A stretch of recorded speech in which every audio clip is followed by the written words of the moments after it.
3:06 de la madrugada y comienza la propuesta del menú que la cadena SER hace siempre cuando llegan estas horas brumosas, más frías ahora, 6 grados en el exterior, según nos comunica aquí el termómetro de este estudio 1 de la cadena SER, completamente en penumbra, con don Carlos Nicolás en la Enterprise, en la nave, dispuesto a llevar todo por buen rumbo, y con el mejor equipo: Katia Rocha, Carlos Barroso, Carmen Porter y este que os habla, vuestro amigo Iker Jiménez. Un montón de contenidos, de noticias, de misterios, un encuentro con la radio en vivo, en directo, con vuestro pensamiento y nuestras voces e investigaciones. Yo creo que una buena comunión, ¿verdad?, para todas las madrugadas del domingo de 3 a 4.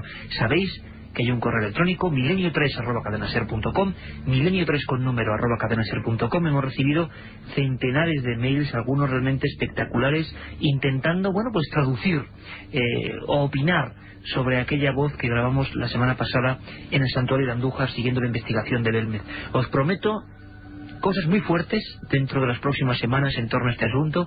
Iremos desgranándolas poco a poco. Sabéis que siempre los seguidores de Milenio 3 vais a ser los primeros en saber todo lo que estamos indagando e investigando a fondo. Si esta primera parte la dedicábamos al mundo extraño de los animales, a esa especie de oleada misteriosa que ha habido en Argentina, donde un gigantesco ser está causando el pavor, y acabábamos en los sótanos, en los húmedos, auténticos y misteriosos sótanos del Museo de Ciencias de Madrid, junto a piezas de auténtica criptozoología, pues ahora vamos a cambiar el rumbo constantemente, y vamos a hacerlo de una forma directa, sin ambajes. Fotos misteriosas, fotos paranormales nos han llegado en las últimas fechas a ese milenio3@cadenaser.com. Yo siempre lo digo, vosotros podéis ser informadores igual que cualquiera de nuestros corresponsales, informadores con vuestras noticias, con vuestras investigaciones, con vuestras pesquisas, y una de ellas venía de un lugar precisamente cercano a Belmez, cercano a Jaén, en pleno corazón de la provincia, un lugar maravilloso, un lugar precioso llamado Úbeda.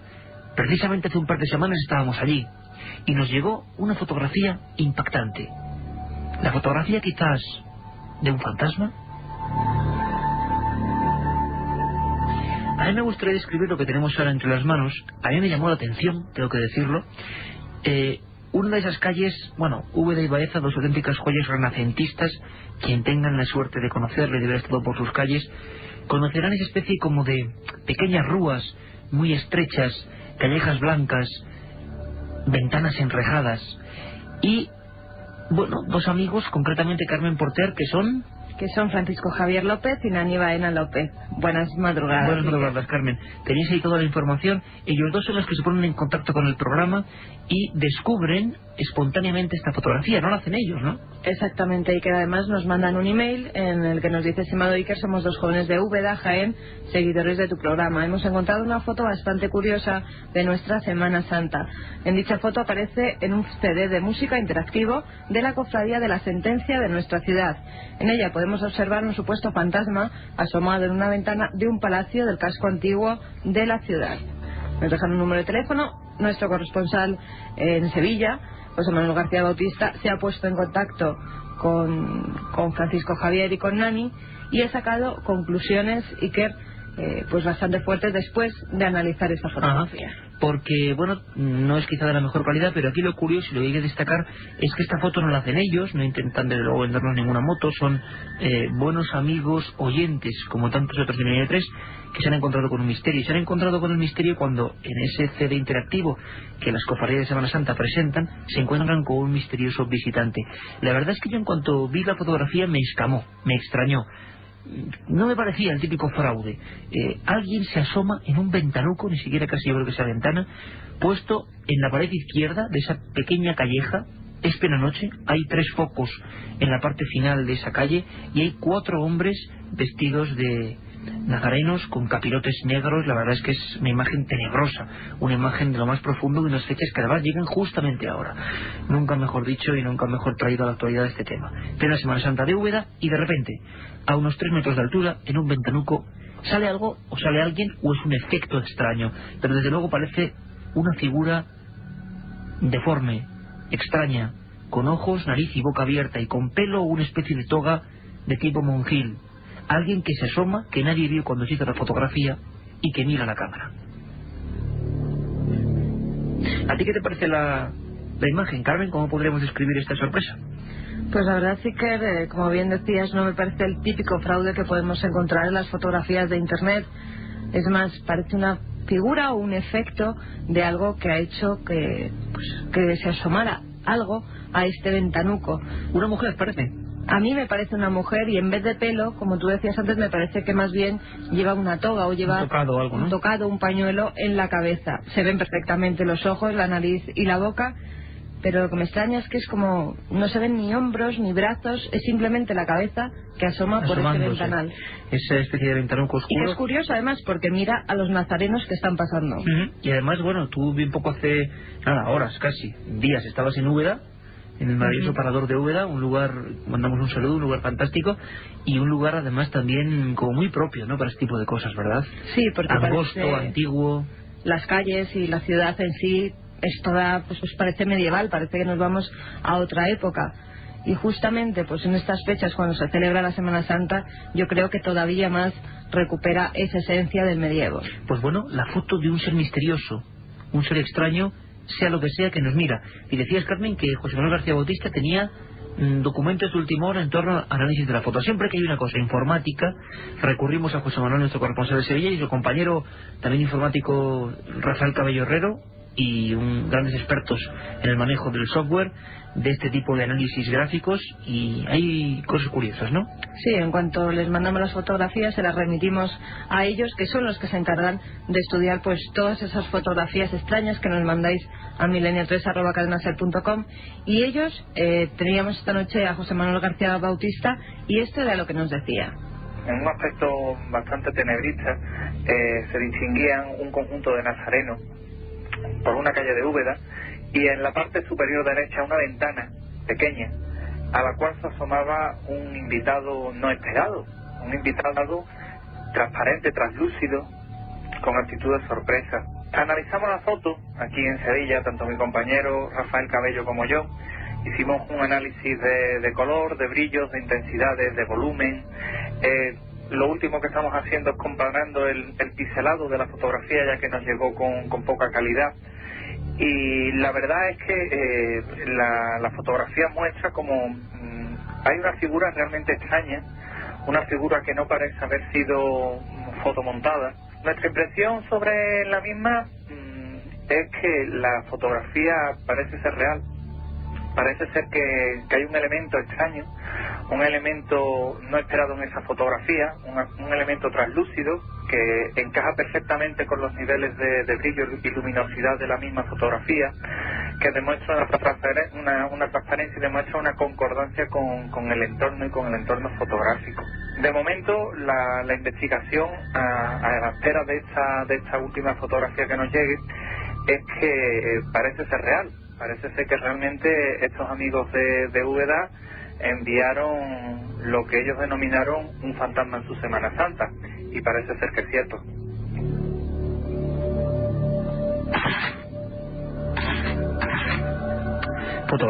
Fotografías impactantes. La cámara registró el misterio, y estaba José Manuel García Bautista, bueno, pues dando su opinión. De momento, lo más importante quizá que el pixelado, para los que no somos expertos, el trazado, el punteo mínimo de la figura, pues cuando uno recorta algo, hace un fotomontaje, a niveles mínimos pues se ve la diferencia que hay de brillo, de intensidad.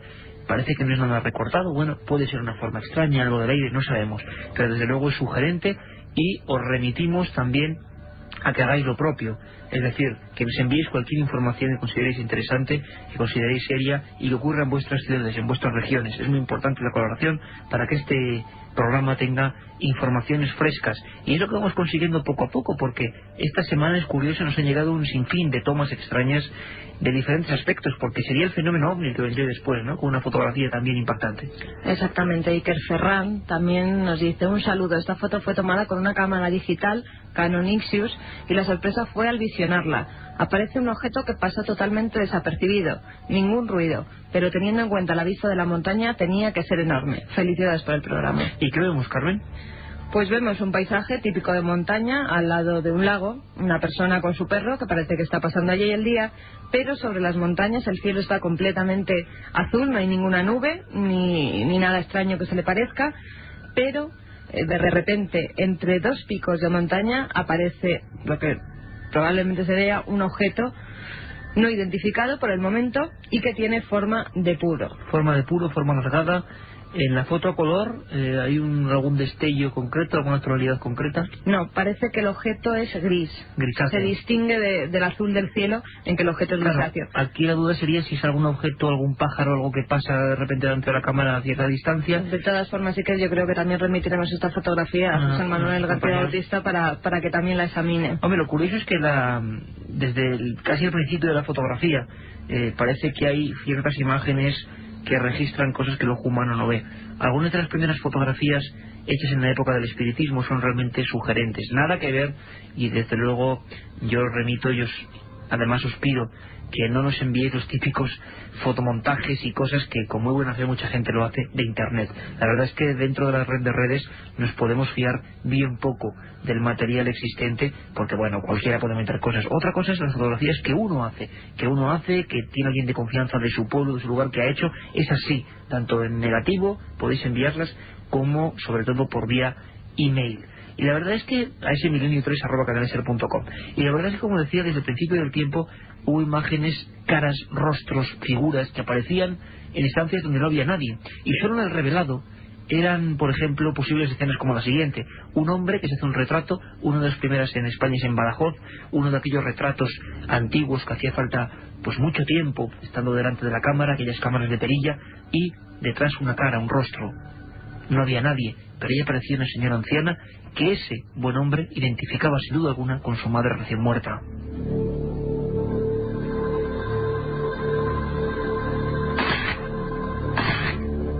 Es el mundo de la fotografía extraña, el mundo de lo que el ojo no ve, como diría alguna popular serie televisiva.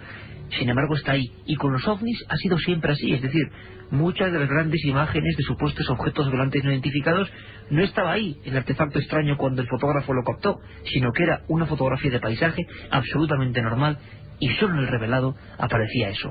Y empezó a haber teorías de si los ovnis, sean lo que sean, tienen facultades para pasar desapercibidos, por eso muchos no los vemos, los radares no los captan, o por el contrario hay un umbral, así como en el sonido nosotros llegamos a un límite y ya no oímos más, y sin embargo, por ejemplo, los perros u otros animales captan otras cosas. Hay algo parecido en la visión, evidentemente puede haberlo, pero entonces, ¿qué es ese objeto que vuela a esa altura sobre las montañas en esta imagen? Hace bien poco, además, otro compañero remitía otra foto que yo tengo que decir que me impresionó. Era tomada en las laderas del Tibidabo, en Barcelona, y apareció una figura parecida a la de Úbeda, a esa primera especie de mujer. Esta vez era un medio cuerpo, la foto de su padre descansando, tomando una Coca-Cola junto al coche en una mesa de campo, y detrás aparecía este ser. Bueno, son fotos de individuos que no sabemos si están ahí, si la cámara lo recoge por algún sentido, y hemos tenido incluso más, Carmen, noches de fotografía misteriosa. Esta misma noche Jesús Baldrich nos ha remitido también una información. Nos dice: hola, buenas noches, me llamo Jesús y soy un chico de Zaragoza. He oído en la radio que esta noche ibais a hablar de unas fotografías donde aparecía una silueta extraña. A mi familia nos pasó hace unos 5 años algo parecido y me gustaría contároslo. Mi hermana hizo una foto enfrente del espejo y sin darse cuenta le salió el flash. En el interior del resplandor del flash se puede vislumbrar una silueta con forma de calavera blanca y con unas enormes orejas acabadas en punta. Casualidad, efecto óptico, sea lo que sea, esas imágenes no vinieron solas, ya que en el interior de la casa se oyen ruidos constantes, se ven sombras cruzar los pasillos, etcétera, etcétera. Esta es mi historia, me encanta vuestro programa y muchísimas gracias por todo. Bueno, realmente tétrica la historia de este hombre, una calavera. También le pediríamos desde aquí a Jesús que si tiene esa fotografía, que por favor pues nos la remita, claro, para también poder estudiarla. Como en este caso nos ha mandado amigos la información, pero lo que es la imagen. Lo curioso es que yo recuerdo perfectamente hace muchísimos años, cómo pasa el tiempo, hace exactamente 8 años, que una de las primeras informaciones para la revista en la que entonces trabajaba era una calavera en Cerdañola, en un pueblo de Barcelona, una boda en un juzgado, y en la parte posterior de lo que era la pared había aparecido una gigantesca calavera blanca. Imagínense la escena: usted se casa, está con su pareja, con su marido, con su mujer, le hacen las fotografías de rigor, esas fotos de pose, y de repente detrás, sin que nadie lo haya llamado, sin que nadie haya pedido vez para esa circunstancia, una calavera perfectamente límpida, las cuevas oculares perfectamente horadadas, una negrura tremenda, incluso el detalle de los dientes, una calavera observándolo todo. Pero hay que decir que la investigación y la seriedad dio al traste con la supuesta energía supranatural. Ya empezaban los videntes, Carmen, y los charlatanes diciendo que ese matrimonio estaba maldito. Imagínate el disgusto para ambos, que allí había un espectro. No, para nada, era un efecto óptico, curioso eso sí, pero aderezado con lo que eran las cortinas de la parte trasera, donde la luz del flash provocó ese efecto. Todo lo que sea luz de flash, casi podemos tener un 95% de posibilidades, yo creo, de que sea un efecto óptico. Y seguramente, si nos envía esa imagen, pues podremos casi con certeza demostrarle que es un simple efecto, que no hay que darle mayor importancia. Los otros fenómenos que hay en la casa, bueno, sería otro cantar, pero muy probablemente estas cosas parecidas a calaveras, esferas que parece que acaban en dientes, son un efecto óptico, y aquí siempre denunciamos lo que nos parece real, y muchas veces lo real no tiene nada de paranormal. También, Iker, acuérdate, nos preguntan muchas personas también sobre follos. Acuérdate que en las fotografías que se le tomaron a Francisco Contreras, nuestro corresponsal en Valencia, también aparecía una especie de calavera. Esas fotografías hoy en día se están analizando porque puede ser perfectamente o la niebla que había en ese caso o un efecto de luz. Parece que es algo natural, de todas formas, ¿no? Exactamente, pero con una forma curiosa, porque tenía también forma pues de una especie de calavera. Es bueno recordarlo porque a través de ese milenio3@cadenaser.com muchos nos preguntáis por aquella investigación, no inconclusa, sino que terminó ahí más o menos, de aquella aparición del fantasma de folios. ¿Os acordáis, verdad? Estábamos en la fábrica con Francisco Contreras en el unidad móvil de Radio Valencia retransmitiendo todo, y los compañeros hicieron unas fotos y salía algo que parecía también una calavera, un ser bastante desagradable. Parece ser que puede ser achacable a una corriente de aire o de humo, algo completamente natural. Fotos misteriosas, lo que el ojo no ve y la cámara registra. Bueno, si queréis, para quitarnos un poco esta inquietud, ¿verdad?, que hemos podido sentir repentina, sobre todo, depende de lo que estéis haciendo, ¿no? Si estáis atravesando algún lugar en solitario, en el coche, si estáis guardando vigilia en algún lugar también, pues, oscuro o grande, bueno, pues a veces hay que cambiar el rumbo, y eso lo hace habitualmente en Milenio 3. Pasamos de un tema a otro sin solución de continuidad, intentando agregar un amplio abanico de lo desconocido. La historia tiene muchas cosas desconocidas y además estamos de enhorabuena porque en breve plazo de tiempo, en apenas unos días, esa sección que tanto os gusta, La historia perdida de Nacho Ares, va a tener su reflejo en papel. Un libro magnífico, un libro increíble, un libro para todos aquellos que piensan que no todo está descubierto. La historia perdida. Vamos a recordar, vamos a recomponer otro pequeño objeto, otra pequeña historia, otra pequeña pieza del puzzle de estos enigmas que toca el director de la revista de arqueología, Nacho Ares, nuestro gran compañero. Un enigma de esos que nadie se esperaría. ¿Sabíais que Paganini, el gran Paganini, el mayor maestro de la historia de la música de violín, se decía de él, o siempre acarreó la terrible duda, el terrible peso también, de que muchos de los enemigos decían que había hecho un pacto con el diablo?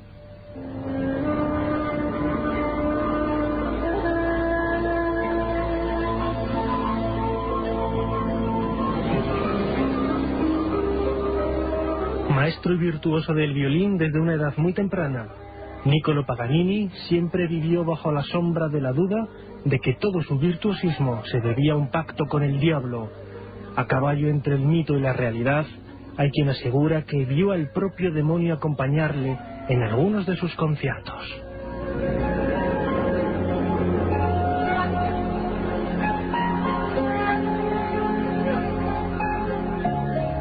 Nacido en 1782, este genovés, con 7 años ya era un auténtico virtuoso del violín. Su madre no cesaba de contarle el increíble sueño que había tenido en una ocasión. En él, un ángel maravilloso le aseguraba que su hijo llegaría a ser un gran violinista, cuyo reconocimiento iba a sobrepasar con creces las fronteras de su Italia natal. No se equivocaría.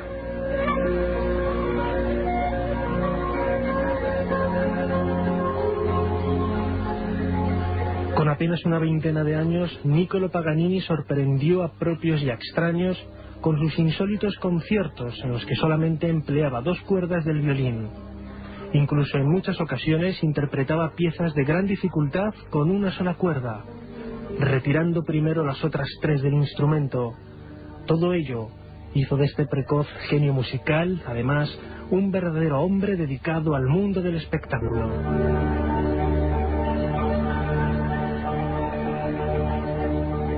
En pleno apogeo de su carrera, comenzaron a aparecer las primeras habladurías sobre las sospechosas razones del virtuosismo de Paganini.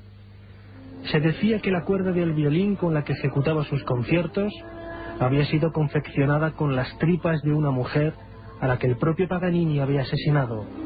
En otra ocasión, lo confundieron con un expresidiario, pensando a la gente que los 8 años que aquel hombre había pasado en prisión le sirvieron para mejorar su técnica violinística hasta límites insospechados.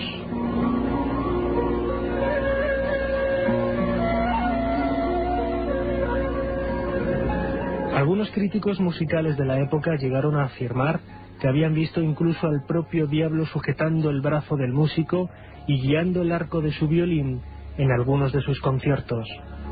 Sucedía especialmente cuando interpretaba la obra Las Brujas. A decir de los testigos, su aspecto era muy parecido al del propio Paganini.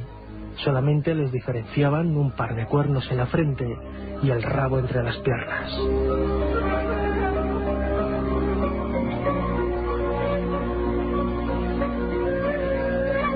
En los últimos años de su vida, Paganini fue bastante reacio a mantener contacto con la Iglesia.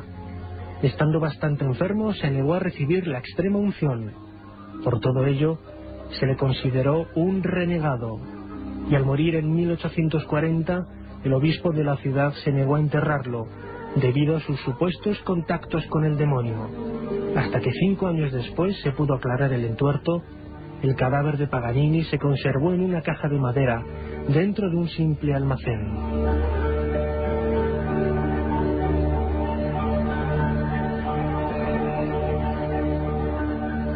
Sin embargo, al poco de morir, aparecieron las primeras voces reconociendo la labor artística de Paganini y su extraordinario virtuosismo, producto de un claro instinto natural, y no de nada que tuviera que ver con el demonio. Como apuntara el pianista y compositor húngaro Franz Liszt, se pretendía explicar su genio inexplicable mediante hechos más inexplicables todavía.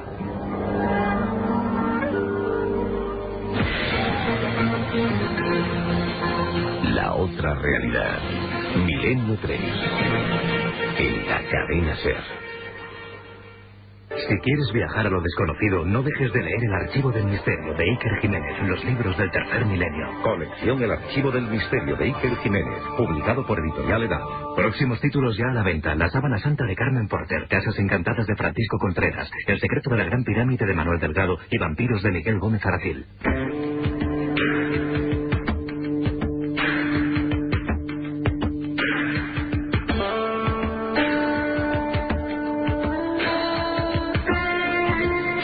Son casi las 3:30 de la madrugada. Estamos absolutamente felices de hacer este programa para todos vosotros, todo el equipo, todos los colaboradores técnicos, informadores de Milenio 3, todo un equipo dispuesto a que tengáis siempre la mejor información sobre eso tan amplio que es lo desconocido.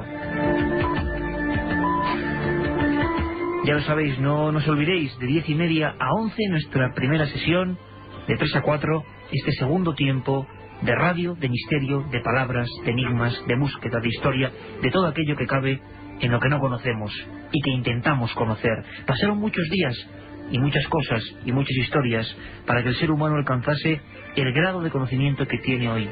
Y la verdad es que cuando recordamos esta sección nos damos cuenta de que somos el producto de muchas cosas, buenas, malas, trágicas, esperanzadoras. Las recordamos siempre con esta música. ¿Qué pasó a Carmen Porter un día como hoy, un 17 de marzo? En 1584 muere Iván el Terrible, zar ruso. En 1813 el rey José Bonaparte, hermano de Napoleón, abandona Madrid para no volver, con lo que la guerra de la independencia española llega a su fin. Ya en 1861, Philip Reis presenta un aparato de transmisión eléctrica de sonidos al que denomina teléfono.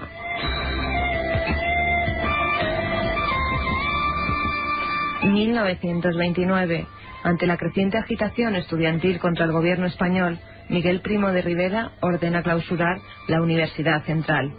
En 1966 se localiza en la costa española el ingenio nuclear estadounidense que cayó al mar, frente a Palomares, a 362 metros de profundidad. Y ya en el año 2000, al menos 500 miembros de la secta apocalíptica Restauración de los 10 Mandamientos de Dios aparecen muertos en una iglesia de Uganda.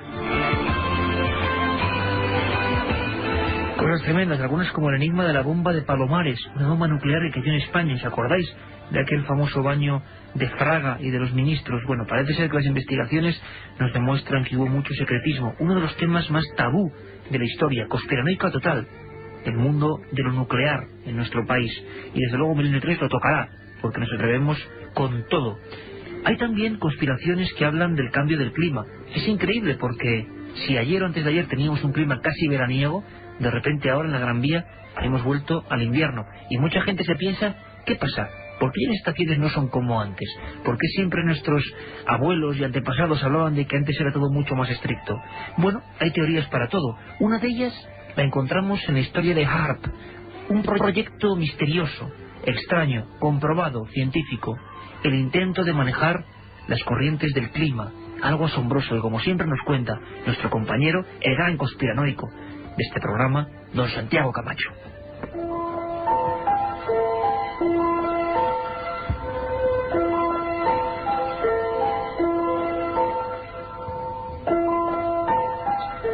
En pleno Ártico, en un remoto paraje del helado paisaje de Alaska, existe un impresionante complejo formado por más de 180 antenas, cada una de ellas de más de 60 metros de altura. ¿Qué son? ¿Para qué sirven? Oficialmente se trata de un inocente centro de investigación científica, pero la verdad puede ser algo muy distinto.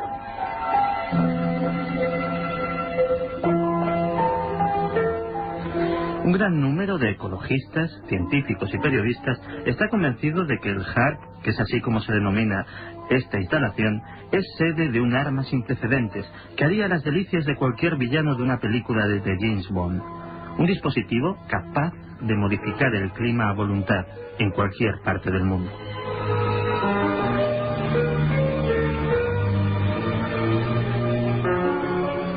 Por supuesto, el Pentágono, propietario de la instalación, niega enérgicamente que esto sea cierto.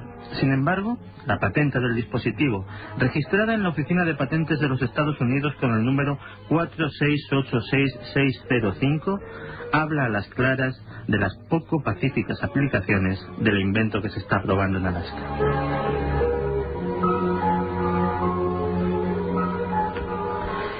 Entre las capacidades confesadas del HAARP destacan las de poder desviar e incluso estrellar a distancia misiles y aeronaves, o imposibilitar completamente las comunicaciones en amplias zonas del planeta. Eso sin contar con la posibilidad de interceptar comunicaciones a voluntad prácticamente en cualquier parte del mundo.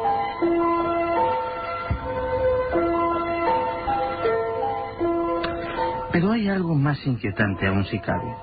El HAARP funciona produciendo graves alteraciones en la ionosfera, una delicada e inestable capa de nuestra atmósfera que nos protege de las nocivas radiaciones del espacio. Los efectos a largo plazo de este tipo de manipulaciones se desconocen y podrían poner en peligro la vida en todo el planeta.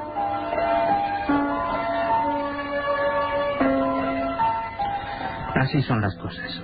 No hace falta recurrir a películas de serie B para saber de científicos locos y proyectos megalómanos capaces de destruir el planeta. Tal vez sería oportuno que en estos días, en los que Estados Unidos habla tanto de armamento prohibido, reflexionara si no está padeciendo aquello de ver la paja en el ojo ajeno.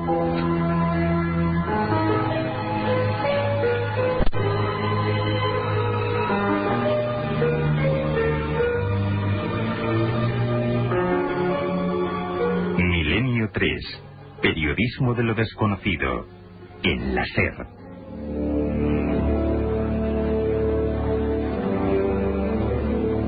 Pues era don Santiago Camacho y sus conspiraciones y el supuesto manejo del clima, algo que, bueno, HAARP está ahí y dicen algunos que es una rotunda realidad y que es la demostración de que, bueno, sería la gran arma de este siglo ya XXI, de este tercer milenio, el poder controlar no solo el clima, sino que llueve en un sitio, no llueve en otro, ya seguía en uno. Imaginaos qué tremendo poderío. Y la verdad es que la sospecha es que quién sabe desde cuánto y desde hace cuánto tiempo se estará haciendo, y con cuántos fondos y con cuánta gente trabajando en esos proyectos secretos. Bueno, el ser humano, por desgracia, es capaz de inventar y capaz de escurrirse las neuronas, a veces con objetivos que, si fueran loables y si fueran para ayudar a los demás, serían maravillosos, pero como vemos a veces pues son para todo lo contrario. Nosotros, de momento, también queremos dar un giro a esto y siempre reivindicar las buenas obras, las obras como los libros, las obras inmortales, las que quedan ahí para que consultemos, las obras que denuncian, las obras que exploran. Todas ellas forman parte de un lugar muy especial, al que tenemos mucho cariño en Milniebres, nuestra biblioteca. La biblioteca de Milenio 3. Y yo tengo un libro aquí que es el que cierra el póker de ases que hemos estado en estas prácticamente 2 meses anunciando y rememorando. Y es un libro que, bueno, es difícil de presentar porque está aquí la autora. Nos pasaba también la semana pasada con Francisco Contreras, y ahora, Carmen, nos pasa contigo.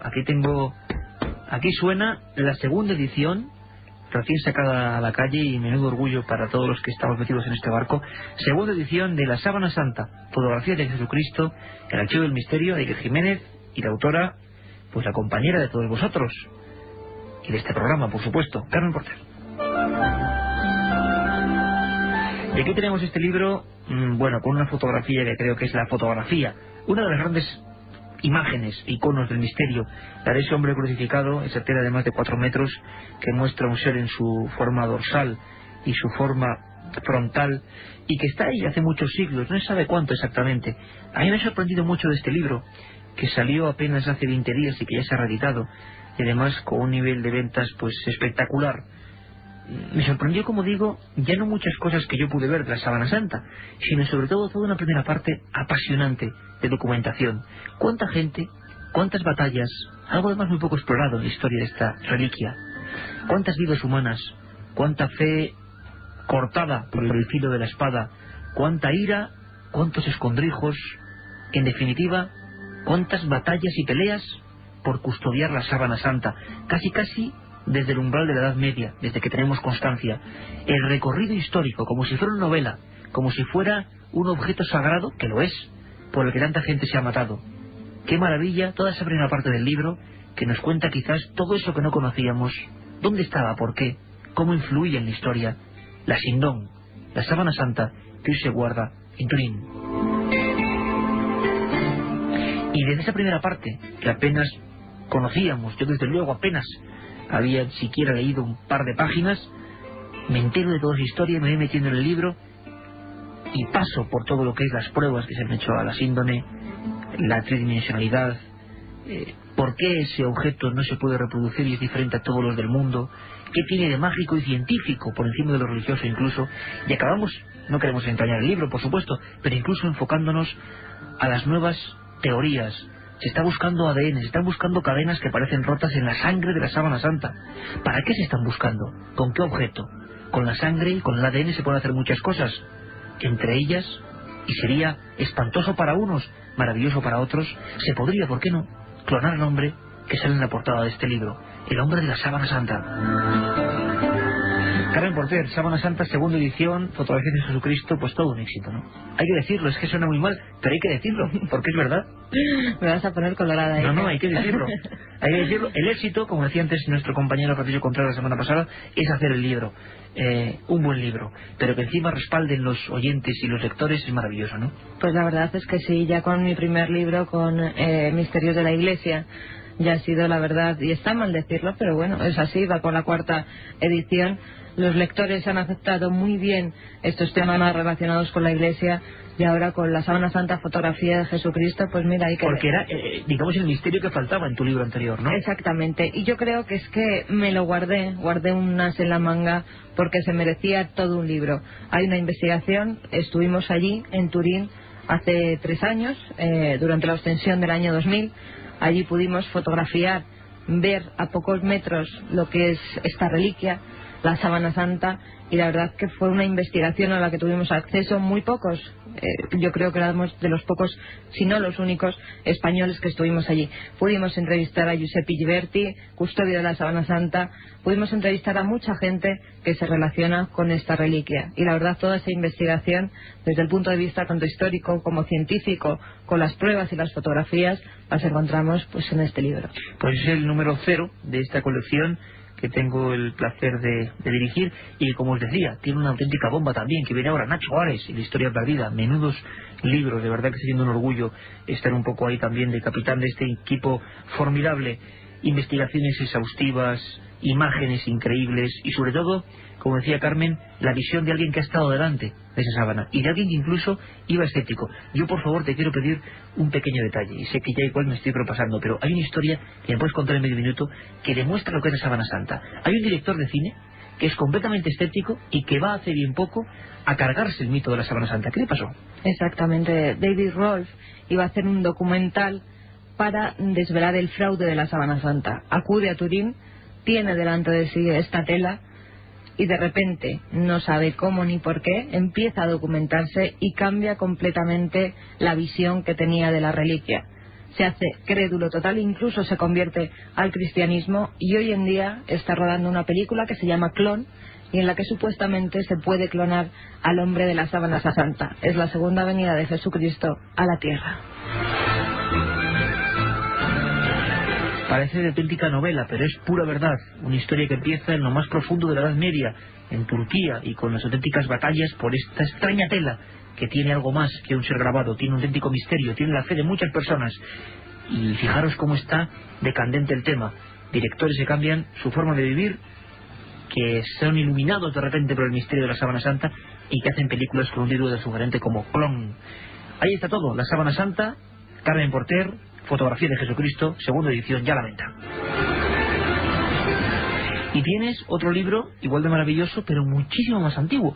Uno de los que siempre recuperamos. Sabéis que en la biblioteca siempre sacamos uno que está ahora mismo candente, que se puede comprar en cualquier librería prácticamente, aunque eso cada vez es más difícil, tal y como está el mundo de la edición, que los libros no duran nada en los estantes, pero hay uno que sí que ya es incunable, como aquí decimos, y que es uno de los primeros que se metió en español, en castellano, con las ciencias ocultas, ¿no, Carmen? Sí, el título es así: Las ciencias ocultas, ensayo sobre la magia, los prodigios y los milagros. Autor Eusebio Salverte. La editorial es Altafulla, que ha sacado un facsímil de la edición de 1865. Para quien no lo entienda, la reproducción exacta, digamos, de lo que era, cómo estaba escrito, de manera antigua, precioso. Exactamente, con todas las palabras tal y como estaba escrito en 1865, tal como lo escribió el autor. En el libro, además, el autor distingue y hace un estudio sobre los prodigios y los milagros. También dedica un capítulo a monstruos humanos, casos teratológicos que asombraron a la sociedad de siglos pasados, como el del muchacho de Bernil, un joven chino que llevaba en el pecho y adherido al esternón un feto acéfalo. En el libro, el autor también hace un repaso a algunos de los mitos más antiguos, a la relación de la medicina con las ciencias ocultas, al desplazamiento de objetos o fenómenos poltergeist, a las estatuas parlantes o a los extraños casos de combustiones espontáneas. Ya en aquella época, ¿eh? Ya en aquella época. Bueno, hace 2 siglos. Hace 2 siglos ya. Claro. Y para acabar, como siempre, hay que rescatar unas palabras del autor, que en este caso nos dice: estoy convencido de la existencia en un pasado remoto de una ciencia desvanecida en el tiempo, llamada por los modernos ciencias ocultas, realidades supranormales, fruto tan solo de la aplicación de fórmulas científicas secretas. Repetimos el título, Carmen. Las ciencias ocultas, ensayo sobre la magia, los prodigios y los milagros, un facsímil de la edición de 1865. Todo auténtica joya literaria. Ya sabéis, si encontréis ese tipo de libros, no lo dudéis. Hay auténtica magia, conocimiento y mucho tiempo de investigación detrás de esas tapas. Y ahora recuperamos el aliento de lo que es la investigación, porque nuestros oyentes son lo primero, y escriben muchos a milenio3@cadenaser.com, y destacamos siempre una pregunta, la pregunta del oyente, ¿verdad? La de esta semana es la de Óscar Santiago Rey. nos dice: hola equipo de Milenio 3. Primero, una vez más, felicitaros por el estupendo programa que realizáis cada noche de domingo. Es de agradecer que existan programas de este tipo que, como se demuestra cada día, reúnen a cada vez más gente. El motivo principal de mi mail es que me gustaría, cuando fuese posible, que tratáis el suceso OVNI que tuvo lugar en el polígono de tiro de Bárdenas Reales el 2 de enero de 1975. Bárdenas Reales, que es un lugar donde hacían tiro los cazas norteamericanos, es un lugar en el que yo he escrito mucho, investigué el hecho allí, rescaté los documentos, las identidades de la gente que vivía aquello y podemos contarlo. Uno de los grandes casos de ocultamiento de investigación ovni militar en España. Imaginaros, antes de que Carlos Nicolás nos lleve con una sola tecla hasta Bárdenas Reales, entre Navarra y Aragón, lo que es un desierto. Montañas maravillosas pero sin vegetación, de arena, y ahí en medio 4 torres militares y uno de los polígonos más vigilados de España. Y en el año 75 ocurrió algo. Lo escuchamos.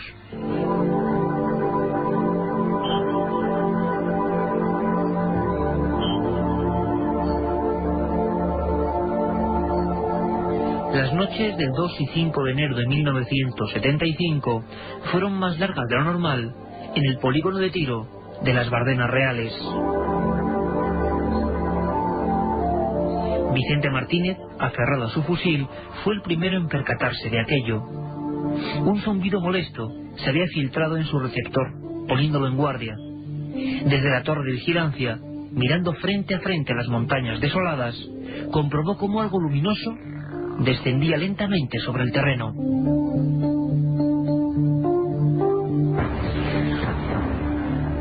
Marino Sora, Blas Pedro Gilabert o Roberto Bericat fueron solo algunos de los que salieron del cuartel para seguir las evoluciones de un artefacto jamás visto hasta entonces. Una medialuna perfecta, rojiza, sin ventanillas, señales o aberturas, que estaba quemando el campo. Su tamaño, según el primer informe oficial, era tan grande como el de un camión.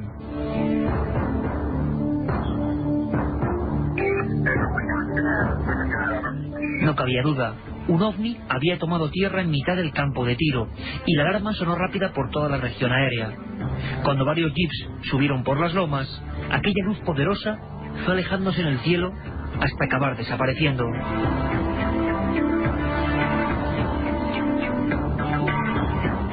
Los soldados allí presentes, que eran decenas, nunca podrán olvidar la visión que tuvieron. Fueron encerrados en un barracón y se les confiscaron todas las cámaras fotográficas. Posteriormente, se valló minuciosamente la zona, una zona donde había quedado cierta superficie del terreno completamente carbonizada. Aquellas huellas, oficialmente, nunca existieron.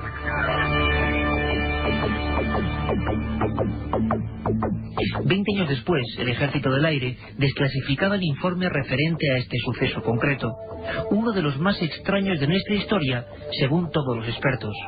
La explicación que se daba como posible era poco menos que irrisoria. El halo de la luna había provocado oficialmente reflejos que asustaron a todo un regimiento. En Bárdenas Reales, en el seco corazón que separa Navarra y Aragón, nadie creyó jamás esta burda solución. Por el contrario, no fueron pocos los que se preguntaron a partir de entonces qué pudo ocurrir aquellas 2 noches para querer ocultar la verdad de manera tan ingenua.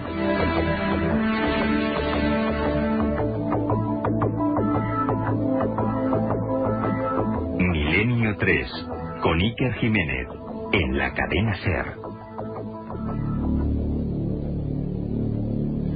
Bárdenas Reales, toda una historia, todo un expediente X. Otro expediente X lo encontramos pues en un país vecino, Mont Saint-Michel, un lugar lleno de leyenda, lleno de historia, lleno de sugerencia. Hasta allí nos ha llevado, como siempre, el viajero de este programa, don Carlos Barroso.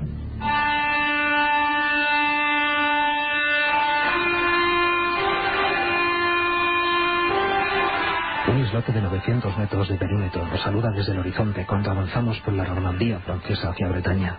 Esta pequeña burbuja que emerge del mar como si fuera un paisaje de cuento de hadas conserva la magia y la leyenda impregnada en sus muros desde el momento en el que fue construida hace ya 13 siglos. Una carretera desvencijada nos conduce hasta la extensa llanura que rodea el Mont Saint-Michel. Con la marea baja es un espacio abierto de interminables dunas de arena, pero 2 veces al año el agua sube y lo cubre todo, formando un manto que solo es posible atravesar por la única carretera que llega a la isla. Hace años no existía ese camino y solo se podía acceder al Mont Saint-Michel cuando la llanura estaba despejada. La fuerza de las mareas es impresionante. Una bonita leyenda dice que el agua puede avanzar a la velocidad de un caballo al galope. Es importante tener en cuenta este dato para que el viajero pueda evitar algún posible sobresalto que podría dejarle aislado. Hay historias que hablan incluso de campos de arenas movedizas alrededor de la isla, en los terrenos a veces cubiertos por el agua. La magia que transmite el recinto amurallado desde el exterior se multiplica cuando accedemos intramuros a través de un pesado portón medieval.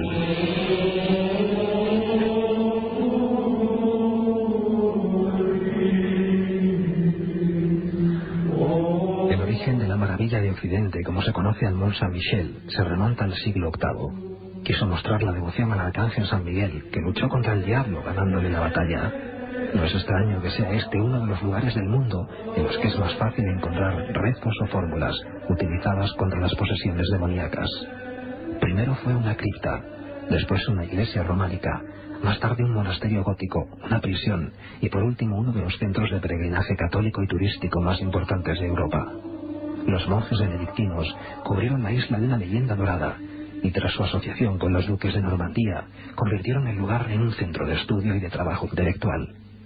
Una vez dentro de la fortaleza, nos encontramos con varios niveles de construcción.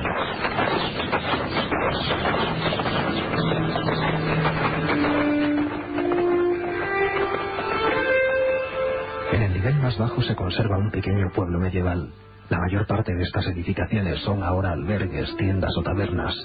Las casitas rodean una angosta y empinada calle. Desde ellas nos reciben como desde hace cientos de años, con la hospitalidad y la amabilidad de una gente acostumbrada a atender a los peregrinos. Subiendo por un entramado de calles y recovecos, por fin nos sorprende la abadía. En el punto más elevado del tejado más alto se encuentra la estatua de San Miguel. Esto nos recuerda que en el año 708 un obispo de Avranches tuvo un sueño en el que se le aparecía este arcángel instándole a construir una iglesia en el islote. En un principio, la isla fue conocida como Monte Tumba. La mitología celta la definía como un lugar de magia y misterio.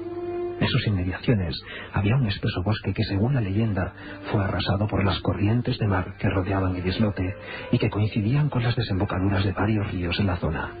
Cuentan que el obispo Ver, después de tener el sueño, envió una misión de clérigos al sur de Italia para que trajesen desde allí las reliquias del arcángel San Miguel. Al regresar, descubrieron el milagro.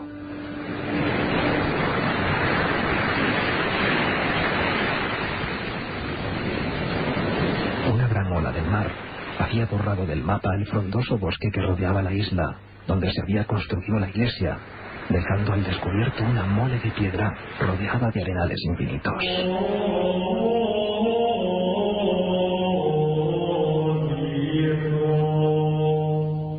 En la isla quedó instalada una comunidad formada por varios monjes, pero el duque de Normandía, de acuerdo con el Papa Juan XIII, acabó expulsándolos en el siglo X, sustituyéndolos por unos 30 benedictinos.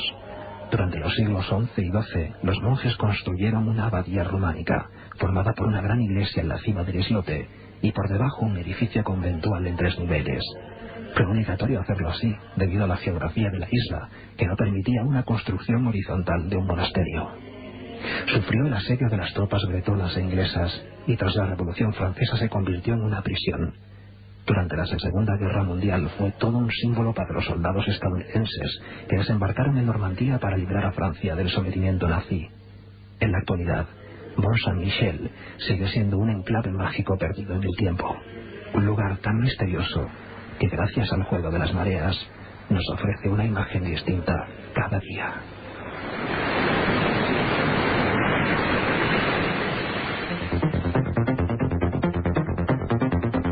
Y esta sintonía significa que ya estamos en la recta final, en la recta de las noticias, de dar repaso a una semana pues con bastante actividad, sobre todo arqueológica, Carmen, porque parece ser que se han descubierto las huellas humanas más antiguas, las primeras pisadas del hombre sobre la faz de la Tierra, ¿no? Efectivamente, y que científicos italianos han informado esta semana sobre el descubrimiento de lo que piensan pueden ser las huellas de hombres primitivos más antiguas del mundo.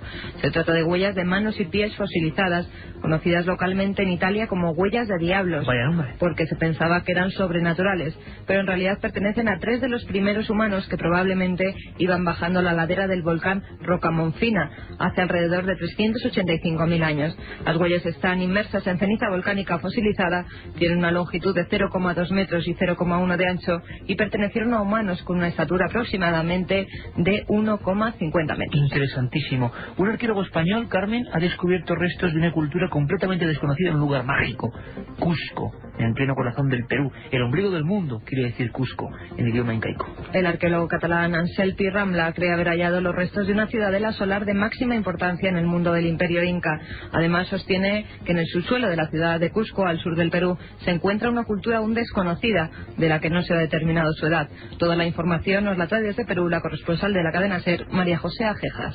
Las antiguas leyendas, recogidas entre otros por Garcilaso de la Vega y Alexander von Humboldt, dicen que bajo la ciudad de Cuzco hay un conjunto de galerías, cámaras, mausoleos y hasta fuentes en los que los antiguos incas enterraron el oro para esconderlo de los españoles. Chincana es el nombre de esta ciudadela bajo tierra. Un arqueólogo catalán, Anselm Pi Rambla, acaba de descubrir un túnel subterráneo de 2 kilómetros que podría formar parte de ese conjunto. Se trata de un túnel que une el templo Coricancha, situado en el centro de Cuzco, con la fortaleza de Sacsayhuamán o Templo del Sol, ubicado a las afueras de la ciudad. Las mediciones con un radar realizadas por el equipo de arqueólogos apuntan a que el túnel es efectivamente parte de esa ciudadela mítica. Y de Cuzco y de su magia y de su antigüedad nos vamos a un personaje, bueno, que ya va siendo antiguo porque va cumpliendo años, pero parece que no quiere envejecer, ese eterno Peter Pan. Un genio en horas bajas. Michael Jackson se dice que hizo vudú contra Steven Spielberg, así de fuerte. La revista Vanity Fair ha publicado un artículo dedicado a Michael Jackson en el que aseguró que el famoso cantante participó en un ritual de vudú celebrado en Suiza y donde le fueron prometidas las vidas de Steven Spielberg, el magnate discográfico David Geffen y otras 23 personas que formaban parte de la lista de enemigos del rey del pop. El periodista Maureen Hort, autor del artículo, también afirma que en dicho ritual el cantante se tuvo que bañar en sangre, por lo que pagó casi 150.000 euros al jefe Baba para que sacrificaran 42 vacas en su nombre. La gente de verdad está, bueno, de la azotea es poco. Y al final, Carmen, los extraterrestres, los seres del cosmos, sean lo que sea, si existen o no, no lo sabemos, que tendrán su día. Dan Foley, legislador republicano de Nuevo México, ha presentado la idea de que se otorgue un día para dignificar a los entes alienígenas.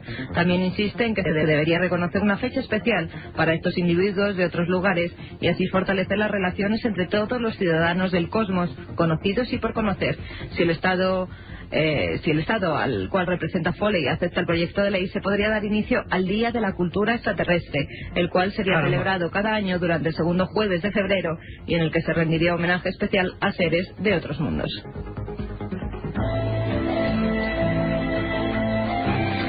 Y nuestro amigo don Carlos Nicolás, pilotando la nave, que ya, se prepara a alejarse en el espacio hasta la próxima semana, nos indica con esta sintonía bellísima. Nos preguntéis mucho por las músicas, tenemos que responder un día, pues nos significa que están en los últimos mails de esta semana, ¿no? Hay un montón, es muy difícil elegirlos, pero bueno, mucho sobre la psicofonía y mucho sobre colgamos la foto en la red, ¿no?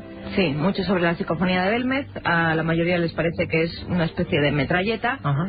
A otros nos preguntan, Jorge Berrero, has tenido que decirlo, una experiencia importante. Has hablado con algunos supervivientes, muy brevemente, Carmen, ¿y qué te decían? Ellos oyeron la psicofonía del Cerro de la Cabeza, ¿y qué te decían los supervivientes de esa matanza? Antonio García, he podido hablar esta tarde con él, me ha dicho que había escuchado el sonido y que a él le parecía los tanques cuando entraban a asediar el santuario de la Cabeza. Y mucha gente que nos pide dónde colgar o dónde pueden ver las fotos en breve de Úbeda, de ese espectro, supuesto espectro, y bajarse los programas. Lo decimos todas las madrugadas, www.ikerjimenez.com, ikerjimenez.com, la web amiga de este programa. Y no hay tiempo para más, Carmen. Mil gracias, un montón de mensajes que seguiremos leyendo, ¿verdad? Sí, la semana que viene daremos buena cuenta de ellos. Pues no hay tiempo para más, os dejamos con los vídeos informativos de esta cadena y con Roberto Sánchez, y si amanece, nos vamos.